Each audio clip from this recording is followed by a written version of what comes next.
Sacchetti, contenitori, confezioni di succhi e altri alimenti, imballaggi, compreso anche quello di un albero di Natale.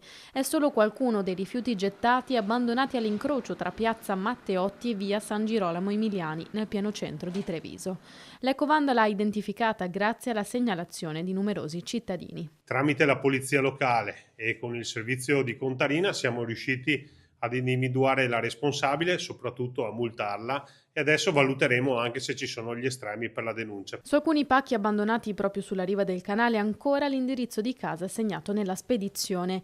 Un lavoro, quello del contrasto all'abbandono di rifiuti, che secondo il primo cittadino sta andando nella giusta direzione. Questa sinergia tra cittadini e istituzioni ha portato già a 11 sanzioni per ecovandali da inizio anno e 12 sono state le segnalazioni di rifiuti abbandonati da parte dei cittadini attraverso la nuova app Treviso. L'invito è quello di continuare a segnalare dai social alla nuova app Treviso. Sono tanti i residenti e non che grazie alle loro notifiche aiutano l'amministrazione a fermare gli ecovandali. Così riusciremo a combattere questo fenomeno di estrema maleducazione nei confronti della città e dei cittadini, che è quello dell'abbandono dei rifiuti. Nel frattempo, però, abbiamo recapitato a casa della signora veneziana una bella multa da 400 euro che si pone come obiettivo quello di sensibilizzare la cultura del rispetto e soprattutto la pulizia del decoro della nostra città.